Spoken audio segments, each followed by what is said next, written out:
ក៏ជាការប្រឡងជំនាញក្នុងការច្រៀងផងដែរវាពិបាកទ្រាំតែជាលក្ខខណ្ឌសម្រាប់បេក្ខជនទាំងអស់វាអាចធ្វើឲ្យគ្រប់គ្នាភាំងស្មារតីតែទោះជាមានរឿងអ្វីកើតឡើងក៏ដោយសូមអបធរជា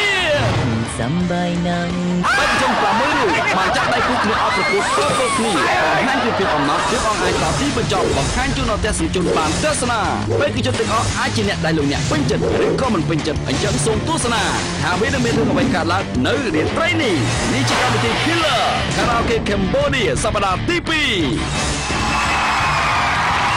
ចូលមកប្រកបកម្មវិធី Killer Karaoke Cambodia